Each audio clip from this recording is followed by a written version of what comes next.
Apakah benar apabila suami memakan penghasilan istri hukumnya haram? Bapak punya gaji, ibu punya gaji. Ibu punya gaji, bapak punya gaji. Sama-sama punya gaji. Bedanya apa? Dalam gaji bapak ada hak ibu, namanya nafkah. Dalam gaji ibu tak ada hak bapak. Setuju? Kuat mereka. Dalam gaji bapak sama-sama bergaji 5 juta. Bapak 5 juta, ibu 5 juta. Dalam gaji bapak itu ada hak ibu, 5 hak ibu. Pertama makan, kedua pakaian, ketiga tempat tinggal, keempat pendidikan, 5 perhatian. Hak ibu, kewajiban bapak. Tapi ibu bisa bekerja karena izin bapak. Izinnya pun bukan karena keterpaksaan. Bang, aku kerja ya, kalau tidak awas bang. Tidak bisa juga. Oleh sebab itu ibu punya gaji, ibu punya warisan, ibu punya pendapatan, ibu punya kos-kosan, ibu punya mobil, ibu punya sudaku, ibu punya kocan, ibu punya angkot, ibu punya motor. Itu milik ibu. Kalau ibu meninggal 50% untuk bapak. Kalau ada anak 25%. Artinya ibu punya harta. Lalu kemudian ketika ibu mau bersedekah, ibu tidak minta izin ke bapak. Sebetulnya ibu tak perlu minta izin karena itu punya ibu. Tapi ibu sebagai orang yang beretika, bermoral, berakhlakul karimah, ibu ngomong, kulo nuwun, kata orang Jawa, bang, aku mau menyantuni anak yatim di sana. Jadi duit gajiku ini ku pakai. Bapak tinggal ngangguk aja. Gitu. Dan ibu tak boleh bertentang tenteng. Kau mau kemana? Aku mau menyantuni anak yatim di sana. Coba kau tanya, ini kan gaji aku. Nah, pertanyaannya, apakah haram bapak memakan hasil gaji ibu itu?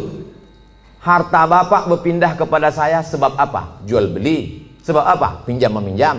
Sebab apa? Sodakoh. Sebab apa? Infak. Sebab apa? Wakaf. Bisa duit ibu itu berpindah ke bapak, apa sebabnya? Akadnya itu apa? Sodakoh. Sodakoh dia. Udah nggak? Selesai itu udah. Bang, ini gajiku bang, ini duitku bang. Tapi kan aku tengok abang susah kali, ini ku kasih abang sodakoh. Biar jangan apa kali ya bang, ini ambil.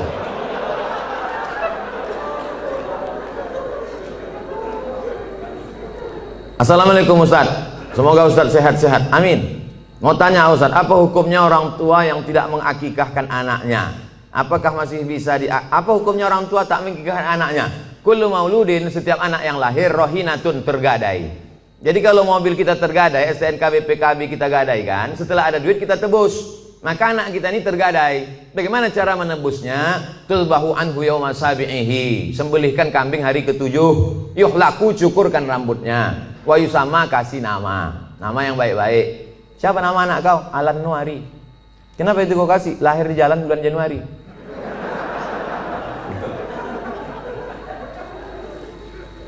Kasih nama yang baik-baik, cukurkan rambutnya karena itu rambut kotor di dalam, lalu kemudian sembelihkan kambing hari ke-7. Tak ada duit hari ke-7, hari ke-14. Tak ada duit hari ke-14, hari ke-21. Lewat 21 tak usah tengok tanggal lagi. Setahun, 2 tahun, 3 tahun, 5 tahun, taman SD, taman SMP, taman SMA. Tapi kalau dia udah semester 2, hanya potong kambing aja. Tak usah potong rambut lagi. Tak pula diayun pakai marhaban.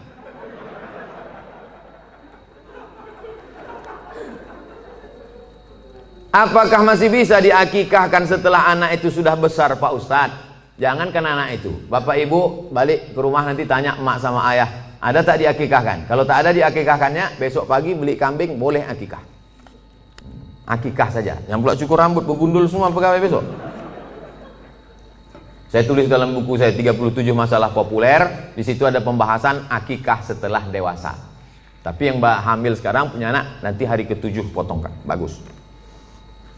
Bolehkah zakat harta dan sedekah diberikan kepada adik kandung yang beda ibu status adik saya? Tidak boleh memberikan zakat kepada orang yang wajib dinafkahi. Bapak, Mama, ini 5 juta zakat abang sekaligus belanja kita bulan ini. Bapak wajib menafkahi ibu, maka bapak tak boleh berzakat kepada ibu. Tapi ibu boleh berzakat ke bapak. Itu bedanya. Ibu boleh berzakat. Bang, ku tengok abang udah agak-agak fakir miskin nih bang. Nah, jadi bang itu zakat. Tengok susah kali kau bang. Nah, ini pakai lain. Ini gajiku bulan ini. Ibu bergaji sebulan 10 juta. 1 juta 25.000, 2,5%. Jadi kalau 10 juta 250.000. Nah, ini zakatku bang 250, yang 750 ini sedekah. Adapun infak nanti ku tengok prestasi ya bang.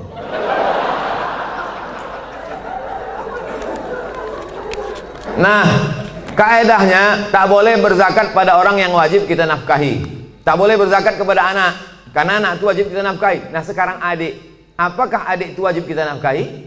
Tidak. Yang wajib dinafkahi itu siapa? Istri, anak, cucu, mertua, orang tua, yang hubungan langsung. Itu yang wajib kita nafkahi. Orang yang tak wajib kita nafkahi boleh kita kasih zakat. Kalau kita bersedekah pada orang jauh, nilainya 1 sedekah. Tapi kalau kita bersedekah pada orang dekat, nilainya 2. 1 sedekah, 1 lagi silaturahim. Tapi banyak orang tak mau sedekah ke keluarga dekat. Kalau sedekah sama orang lain, kok kenapa tak sedekah sama saudara? Payah saudara nih Pak Ustadz, dikasih sikit-sikit kali katanya. Bagaimana menghadapi suami yang berselingkuh?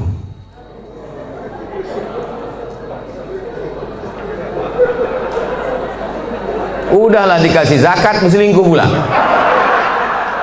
Ilaha illallah. Parah kali orang Medan ya. Ibu punya wali 6 orang. Jadi bukan ibu memanggil bapak itu dengan membawa centong sini bang, bukan gitu. Ibu punya wali 6 orang. Pertama ayah, yang kedua atuk opung, yang kedua abang ayah, yang ketiga adik ayah, yang keempat abang. Yang pertama ayah, yang kedua datuk opung, yang ketiga abang, yang keempat adik laki-laki, yang kelima abang ayah, yang keenam adik ayah. 6 wali ibu itulah yang menyelesaikan ini. Maka dipanggilnya lah, setan sini kau sebentar. Orang berselingkuh itu mesti gitu manggilnya. Tak pula kita panggil kepada menantu kami silakan datang. Mana ya tengkuk dia. Kalau ada yang polisi, tentara situ, cabutkan pistol, letakkan di atas meja itu, pang, letakkan, biar tahu. Walaupun tak ada pelornya. Ku dengar kau udah selingkuh. Kemarin tertangkap screenshot SMS. Ini dia kan, ini foto perempuan kan. Kau jangan macam-macam. Kau berhenti selingkuh. Kalau kau tak berhenti, nah, jadi kasih dia mop, di mop dia sikit. Ah, habis itu berhenti. Iya pak, aku stop nih. Ada berhenti dia. Tinggal lagi ibu. Mau ibu menerima barang second nih?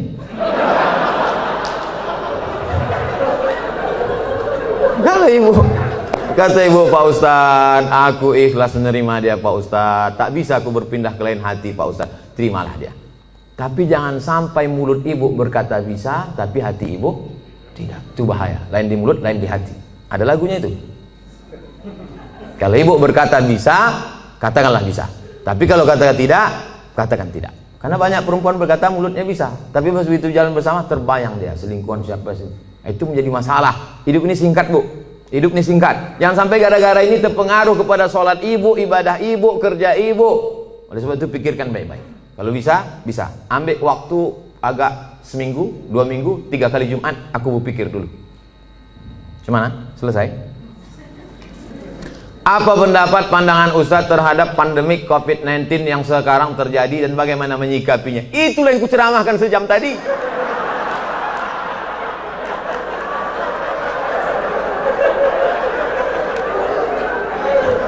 Itulah yang kucakapkan dari tadi. Mungkin pertanyaan ini ditulis sebelum tadi datang diserahkan ke panitia. Jadi sebetulnya sudah terjawab. Kalau tak terjawab juga, tinggal tonton aja Ustadz Abdul Somad Official Channel. Subscribernya udah 1 juta. Mana tahu nanti dicarinya yang mana channel itu yang ada 1 juta subscriber.